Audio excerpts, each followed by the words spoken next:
Well, hello everybody. Here we are. It's we've got our coast to coast representation again to talk about what's going on with the dreaded virus, and see what's happening in the market, and do support people as much as we can and what they're doing and what they're feeling. And we met last week and had some great tips and some great suggestions. And Alice, you were in Peru last week, and it was great to hear that perspective on, we think we've got it bad here. Try being in an emerging market or developing country. Big difference. I mean, I've still got my big juice, and we're all still. I don't think anybody's run out of food yet. No.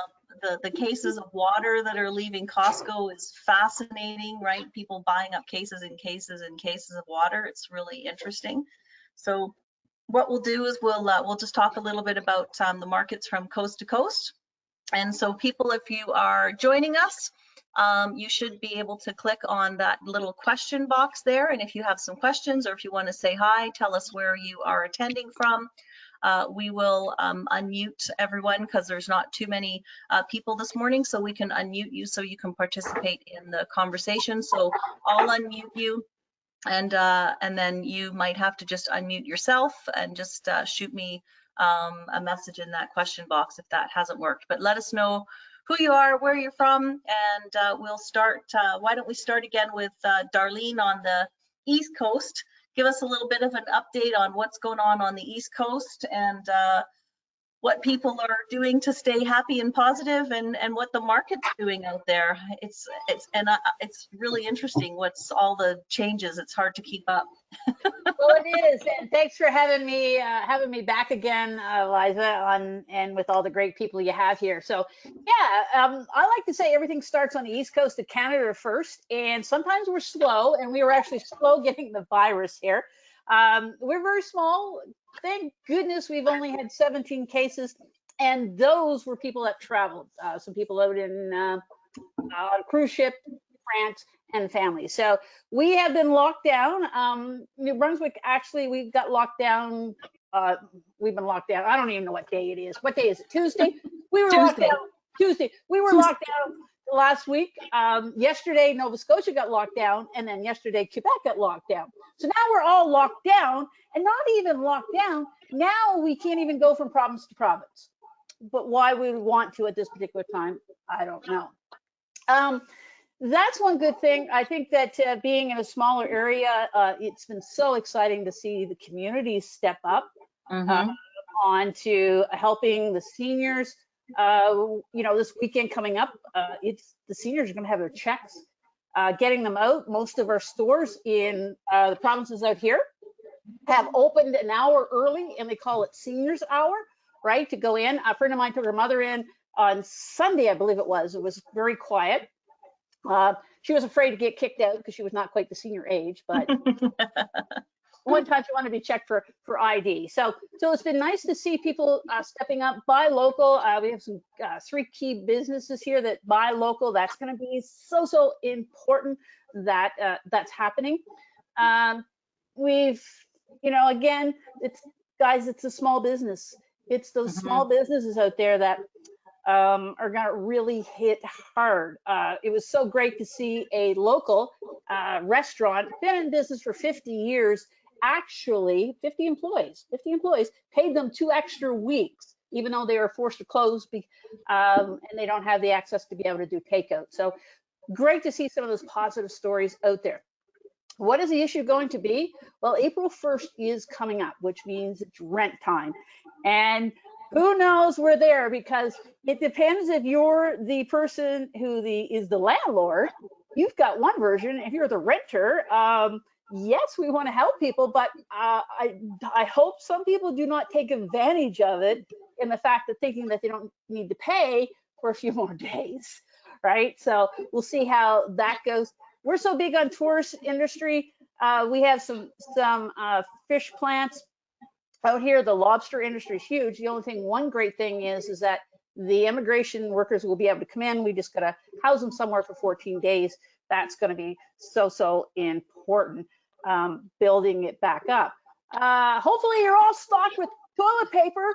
I mean, if not, we have a plant in our city that produces toilet paper. We've got trees, but Costco, God bless you, they just can't.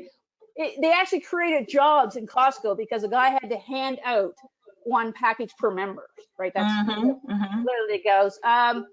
Repurposing businesses. This is really interesting.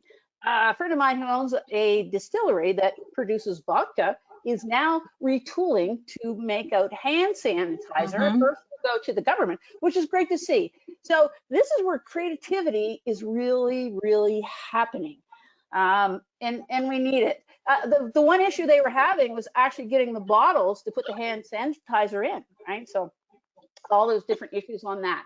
So great to see all those different items happening throughout. Stay tapped in, folks, to some positivity. There's so much negativity. Do not watch the news all day because you drive yourself nuts. You want to laugh every day, just join one of my videos because you'll guaranteed to laugh one way or another. That's my mission out here as well. I know, Liza, I think you've been following along, having a lot of fun, do them some tips for people as well. And it's been amazing on some of the comments and people I never even thought were watching, right? Yeah. Well, it's going to be interesting, Darlene, by the time you get to day 28, what kind of costumes you can come up with. Oh, it was so nice today. Oh, just dress normal. I said some people wouldn't even recognize me because they probably don't even know who I am because I've been dressed up every day. So Mickey Mouse and St. Patty's Day, and yes, it's good. My old tenant. It's interesting, the whole distillery thing. There's a gin distillery on the island that's done the same thing. So it's the creativity and the repurposing of businesses is fascinating to hear how quickly an organization, a corporation, a manufacturer can be retooled to go from doing something that's makes us happy to something that's keeping us healthy. So good on them for doing that for us. So that's fantastic. Kind of makes me wish I had a gin distiller here. I'd do both. Well, precisely. Gin and hand sanitizer. Well, one of the things that I was reading about it is because their quality for cleanliness, their standards are so high that it made it very simple, right? And I was like, oh, I got that. That makes sense. So, which is so cool. And what you can do with technology. Just a interesting note. I was on a Toastmasters online call last night. So we had a lady from Australia. There's a Victoria in Australia, right? Yeah, that's where she was. Romania, California. There was another country there. I don't even remember. It was like crazy. One lady was like 4 a.m. Wow. Yeah. So what technology can do, and you look at today, we're coast to coast. And people are really looking for connection, and so it's going to be really interesting over the next few weeks to see how this little group grows. And more people I know are going to be joining us as they get wind of what we're going to be putting out there. And so Dar, anything specific to the real estate market that you want to mention for us? Things are just people are just kind of seeing what happens on April 1st. We still had some realtors, what the issue has been there, not being able to go into buildings. We've had some items actually still close.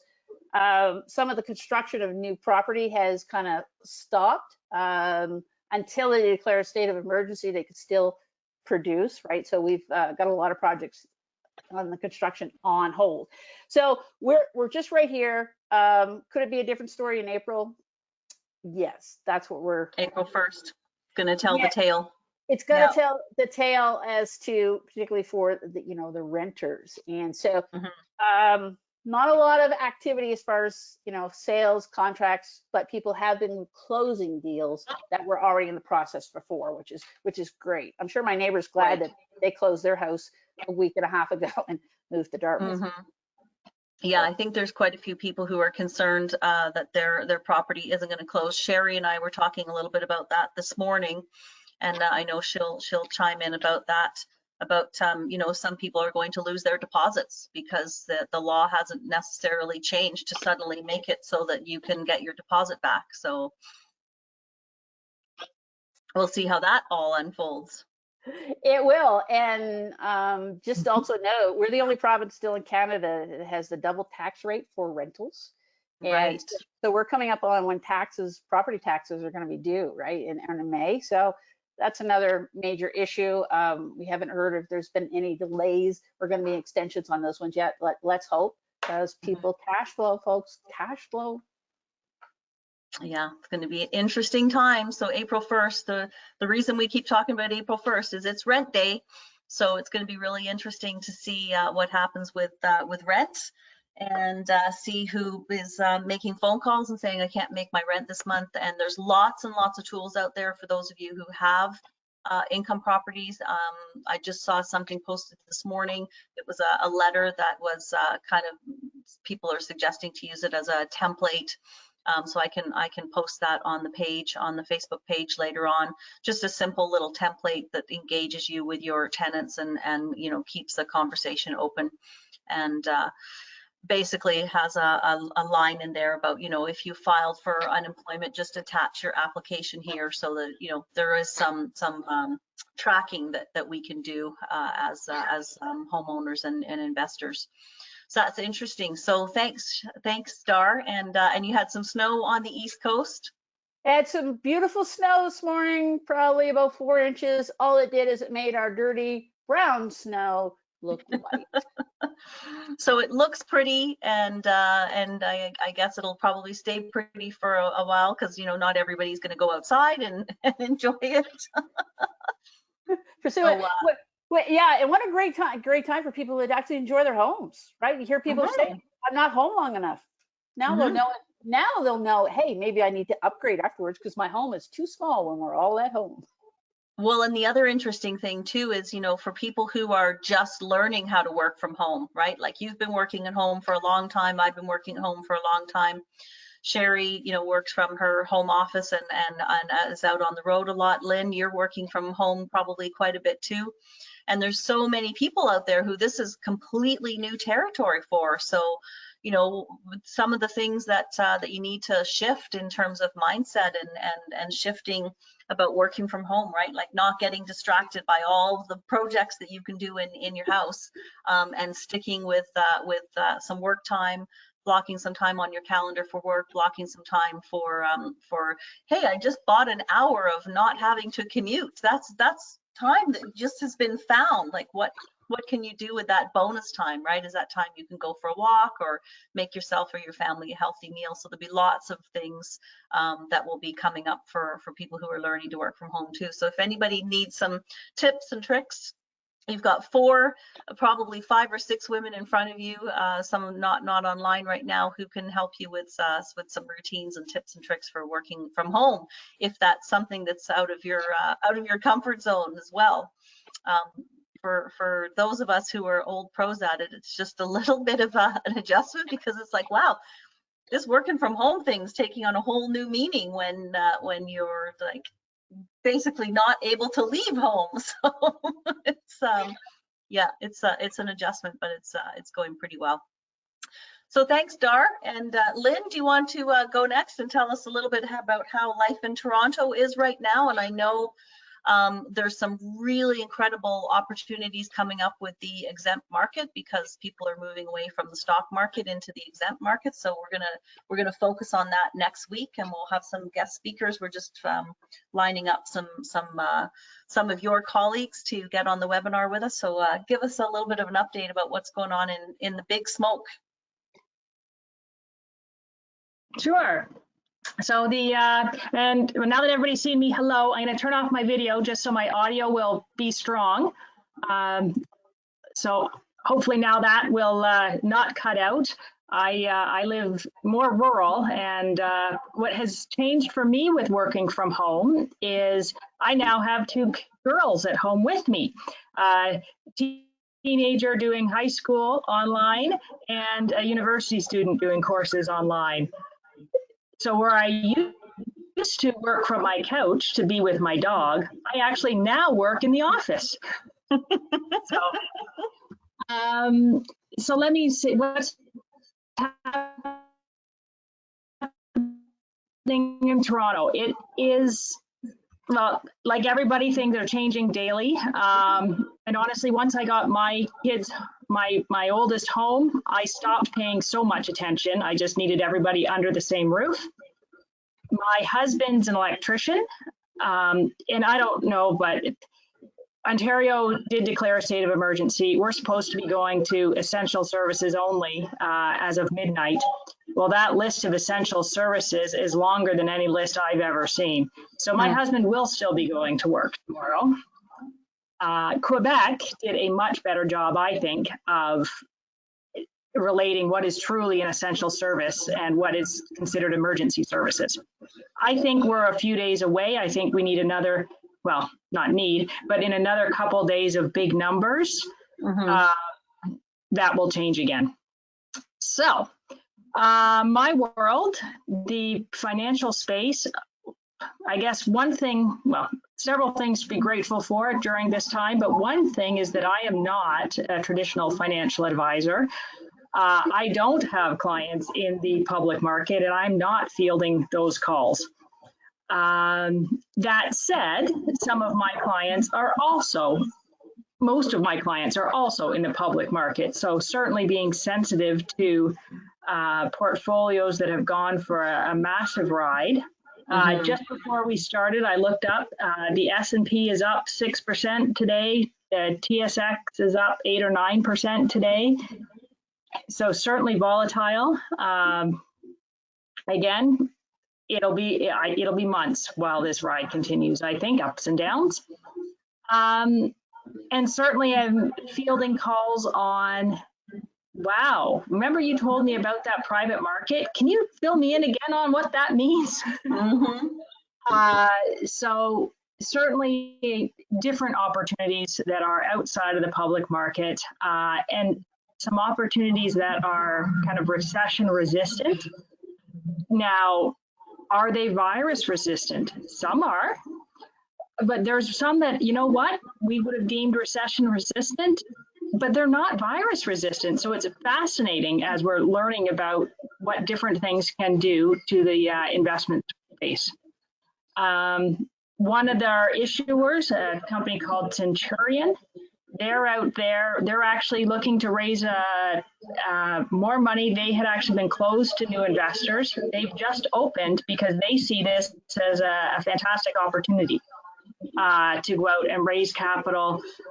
They do multi-residential housing, apartments for the most part.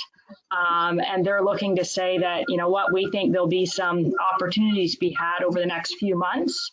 And they work with not a lot of leverage. They prefer to use capital investors to go out and purchase properties as opposed to leverage. So they're out there opening. They've opened their fund and looking for new investors. So it's really a. Lynn, just to interrupt for a sec. So that's open now? Like, did they just open it in the last few days? Correct. Yeah. Yeah. An email last week.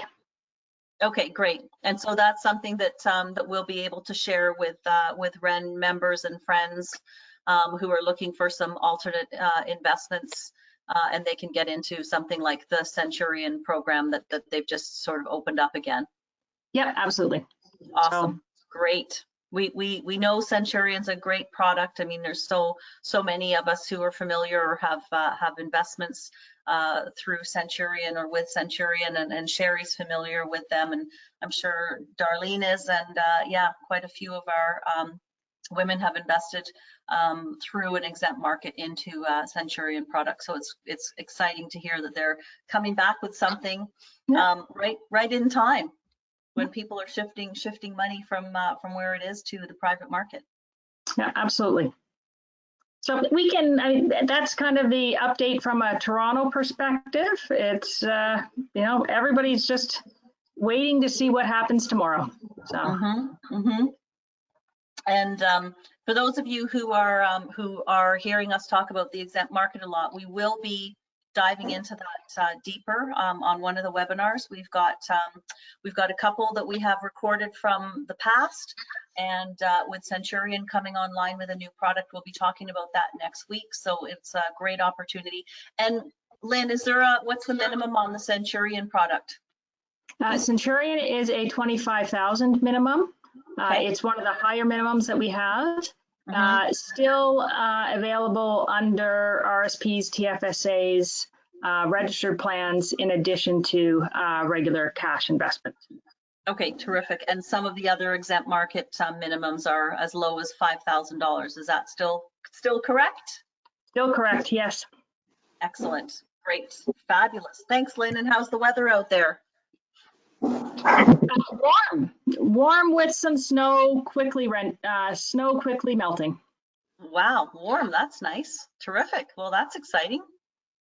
Cool. Thank you for thanks for the update. So, Cheri on Vancouver Island. So let's hear from Cheri. Hi, Cheri. We just had a quick chat this morning. Hi. And so some of you may notice I'm coughing. It's not the virus. I have a chronic bronchial thing that happens with allergies, actually. So yeah, so so you're probably doing a little bit more to stay healthy and stay away from all of those people walking around.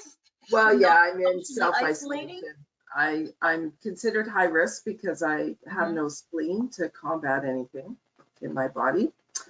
So yeah, so we've been self-isolating. It's been just over a week now, and interesting. I haven't actually shown a property since the 13th.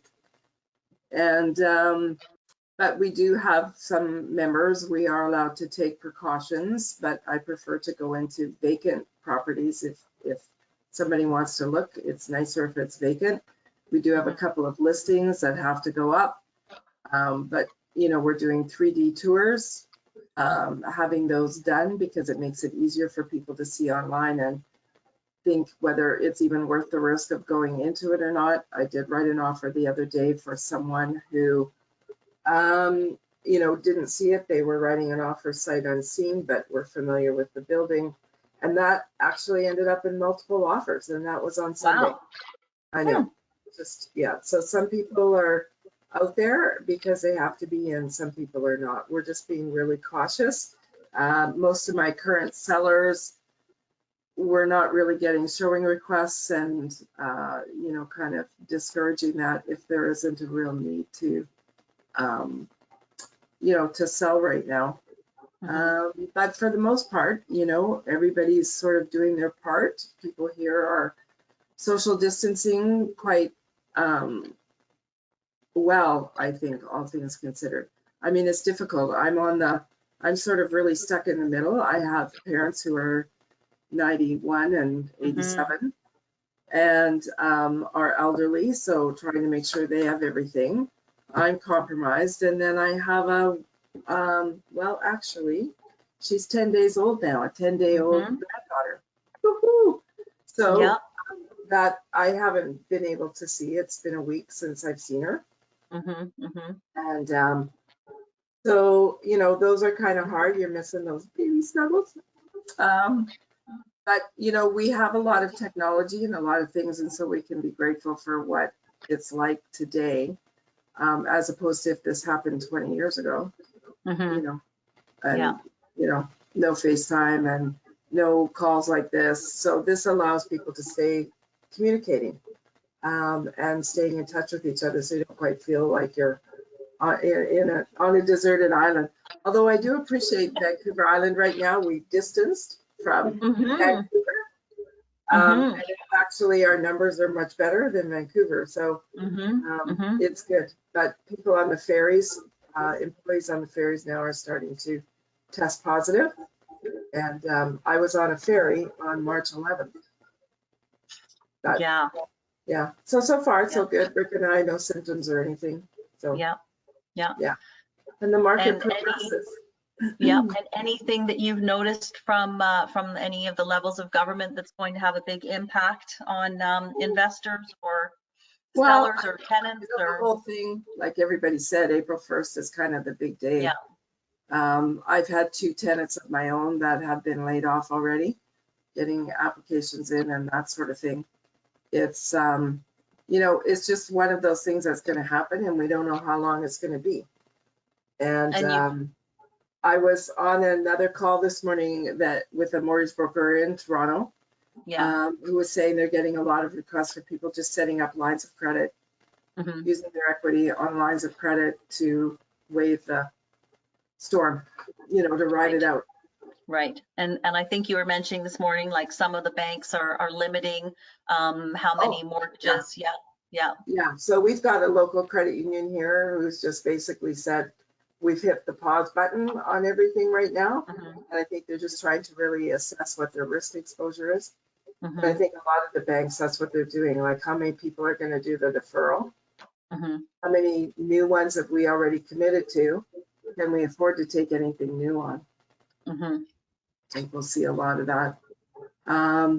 You know, and whether they'll go, I think, you know, and I've been saying this, and it came out this morning as well with the mortgage broker, financial institutions are asking to verify employment, right? Like, you can't use a pay stub from 60 days ago. They want to see something now.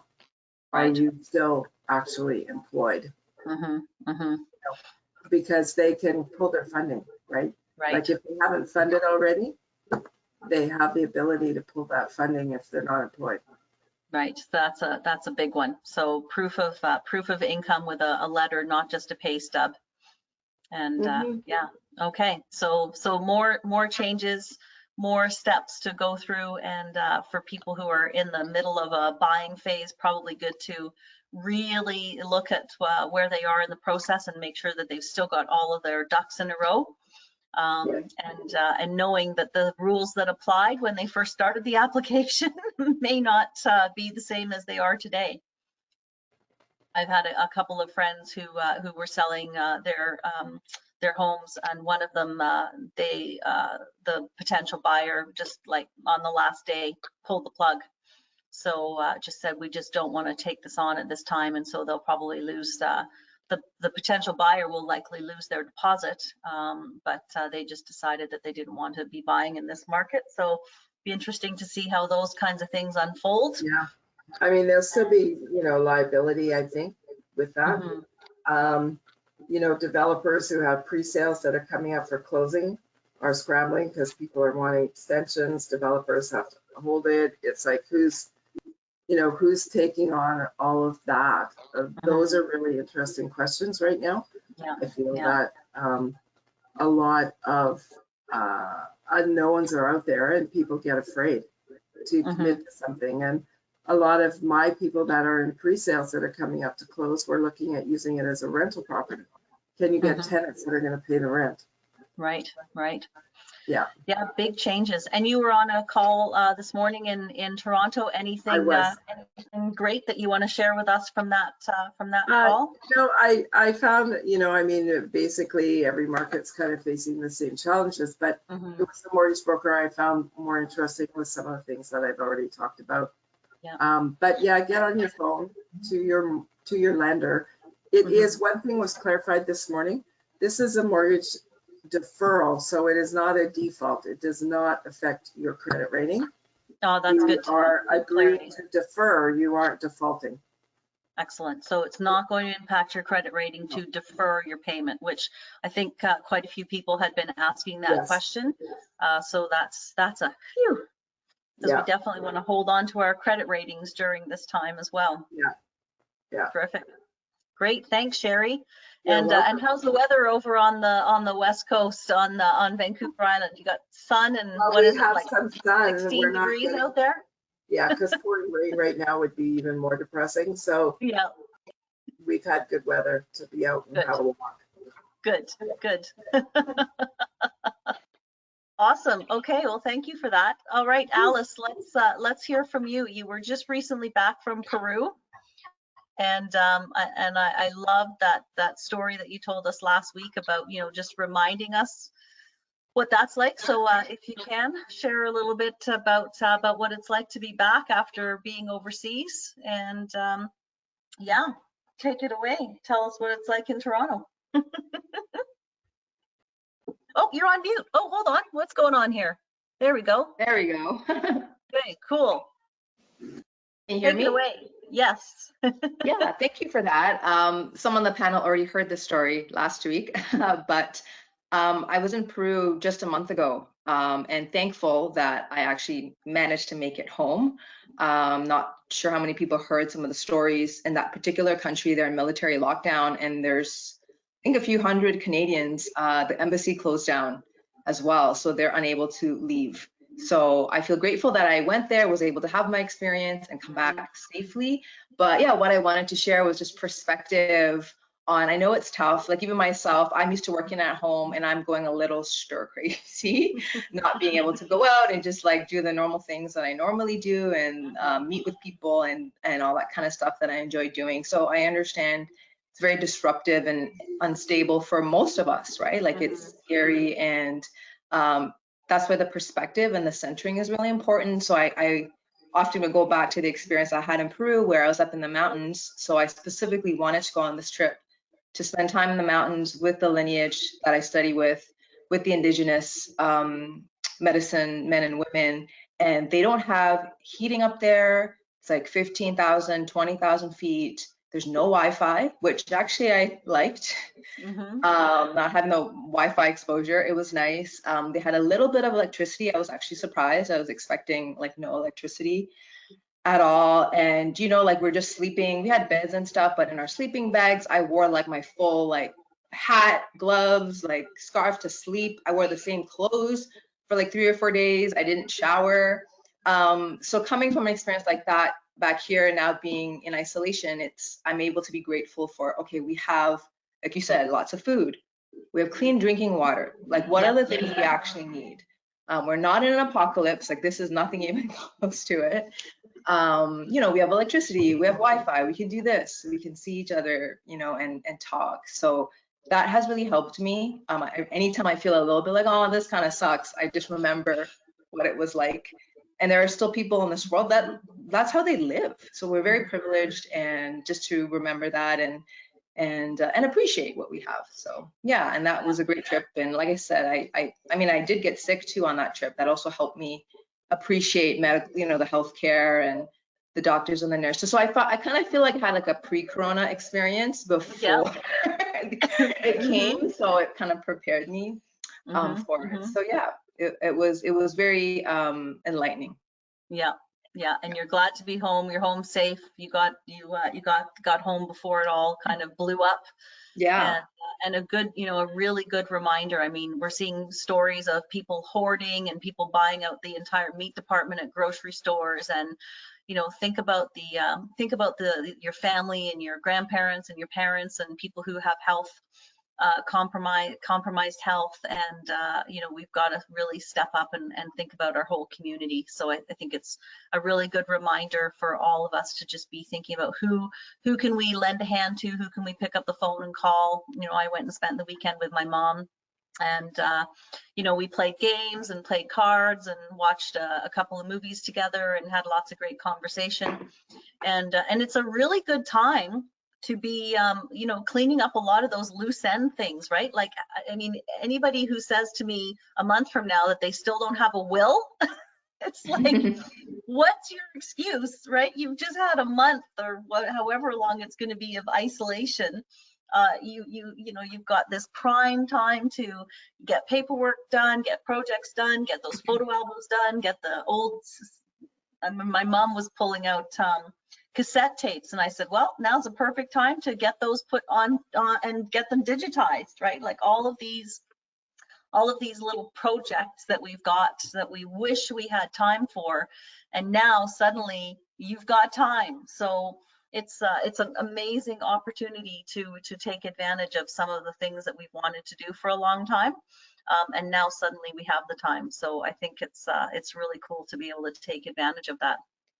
Yep. So from my perspective, I'm just going to see if I can get Elisa unmuted, because I just want to talk a little bit about co-housing. We'll see if that's working. She'll let me know if, you know, sometimes these technology things don't quite work, but Elisa, if you can hear me and you can unmute, let me know. I can start our little co-housing conversation. I have taken you off of mute, so you just need to unmute yourself if you want to participate. But one of the things that that we notice is going to really grow in terms of a trend is the whole co-housing movement. So after people have kind of come out of this isolation phase, one of the things they're going to be craving a lot of is a sense of community.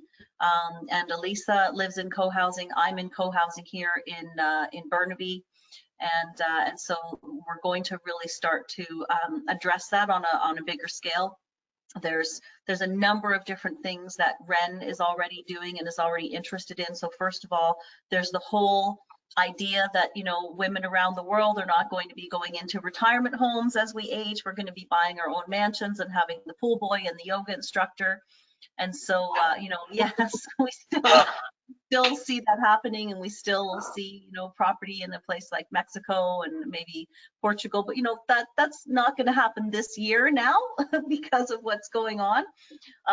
But you know, if you're self-isolating and you're living with your 5 best friends, and the doctor's coming to you on a regular basis rather than, you know, having to go to 5 different places, right? Just coming to one place. There's so many advantages to co-housing. So we're going to dive into that a little bit more. The other phase, of course, is co-housing in your own city. So in places where it's expensive or where people are feeling really isolated, it's going to be a really growing trend. And then, of course, there is money in the government to build rental housing. And so a co-housing rental is at the top of the list for WREN and what we're going to be focusing on in terms of what we're going to work on building. So there's a new purpose-built co-housing strata being constructed in Langley. There are some purpose-built rental co-houses being built, and the government is starting to really support these. And we think that it's going to get even stronger once we come out of the viral stage and people realize how unhealthy living alone in their silo can be. And so Liza, if you want to jump on and say a few words, I can see that you've unmuted. So Lisa's in Toronto and also in co-housing. So feel free to give a bit of your perspective as well, my friend. Sure. Can you hear me okay? Yep, loud and clear. Awesome. So yeah, the community here in Toronto has definitely banded together, which leads to the conversation of perhaps co-housing or intentional living together. So one thing that we saw quite early on social media in Toronto was, instead of fear mongering, they opened up a Facebook group called Care Mongering, where we each took care of each other, and people would post what they needed, and other people could reply, say, yeah, I'll go and pick that up for you, or I have this extra food that somebody could get, you know, who can I deliver that to or meet up with you? So you can really see community being built and people, you know, starting to really understand the need to have strong communities to support each other. Another one was, you know, having paint nights that were all virtual, or sing-alongs. Like, can you imagine if you already lived in co-housing, you could do these things together, right? Yeah, you know, you'd be able to share resources, share your talents with each other, and make, you know, the social isolation that much more bearable. I have a friend who is living by himself, and he has a little bit of immunity compromise, so he has to self-isolate. He's been doing that for, I think, 11 days, I think is what he said. This was day 11. He's totally going stir crazy, even though he's able to post videos of himself cooking and things like that. You know, it's really opens the door for us to strengthen our case about co-housing and intentional living. We see that across Canada, not just in Toronto, but definitely because Toronto is so urban, and you know, we can really see the streets are bare. I went out for a quick walk last night. The streets are literally bare on Bloor Street and Spadina. So wow. Yeah. The other area that I'm quite familiar with is STRs. And so because travel has completely come to a standstill, short-term rentals are being canceled all over the place. I know in my co-housing arrangement, I have one room that's available for short-term rentals, and everyone has canceled. We're now into May that the first booking is, and I don't know if they still need to travel, because reasons to travel, for example, for work, business travel, or for a conference, those reasons to travel have now been canceled. And so as those are canceled, the bookings are disappearing as well. So I see on the groups for STRs, people are converting into more longer term rentals, rental opportunities. So again, creating co-housing opportunities in their own home. Yeah, it's interesting times. That I think the short-term rental and the hotel industry is going to take a big hit. We all know that, but they, maybe they'll bounce back. But it'll be interesting to see how many people after this convert their short-term rentals to longer term. And one of the other things, Liza and I were having a conversation yesterday with two wonderful women who are putting on the Small Home Expo. Right now it's scheduled for June 6th at the TradeX in Abbotsford. It's probably going to be delayed, but they're going to do some online webinars, so we'll post about those as well.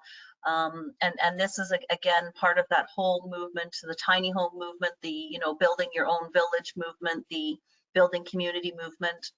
And Liza and I are going to be involved in that in some way, so we'll keep you posted on that as well. But now is the time to build community, check in with people, and I think one of the things we were talking about yesterday was the whole investing in yourself, your wealth, and your health. And if you can reduce your housing costs and increase the amount of money that you spend on your health, then your overall health, wealth, and self is going to be improved. So those are really strong themes with the co-housing and the small house movement. And so it'll be really interesting to dive into that a little bit deeper as well. So those will be coming down the pipe as well.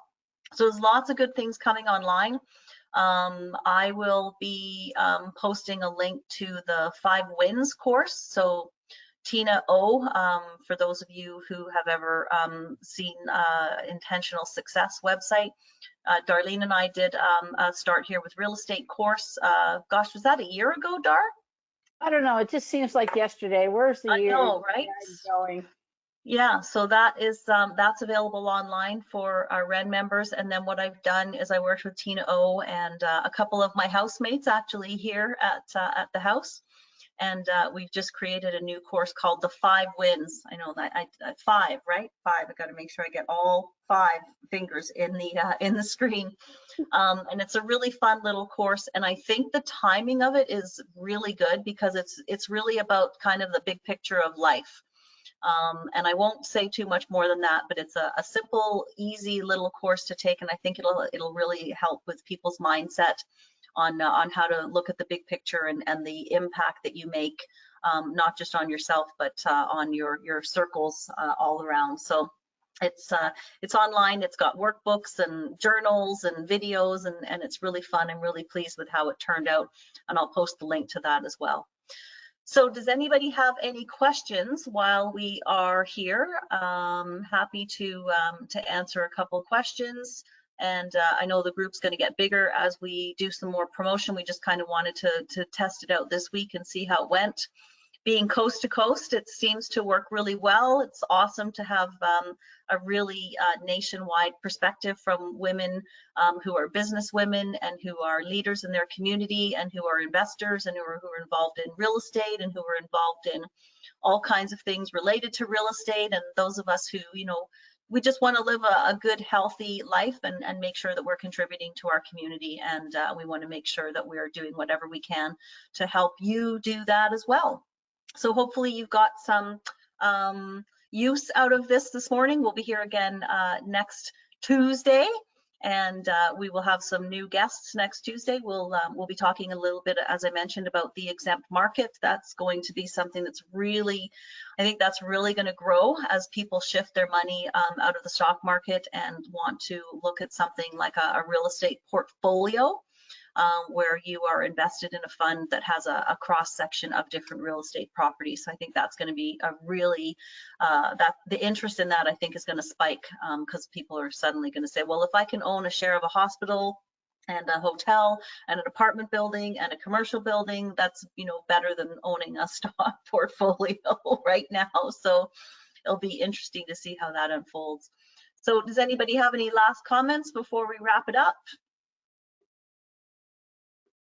Sounds like we're finishing up nicely. So, okay. So Dar, were you going to say something? I was going to say, it's great to hear the perspectives all across the country, right? Because, you know, everybody's kind of in their own little areas and what's happening in Toronto and out west and everything. And, you know, a lot of things are similar in every province, just to different scales. And the co-housing thing, that's so awesome. We still have all kinds of property out here. So we're not quite there yet, but we're building, but it's great to see how it works for the big cities. Great win. Yeah. And the cool thing with the co-housing is it's actually going to work in small cities as well, because it's more about the connection and the community. You know, I mean, Dar, you know what it's like. You built a seniors home, right?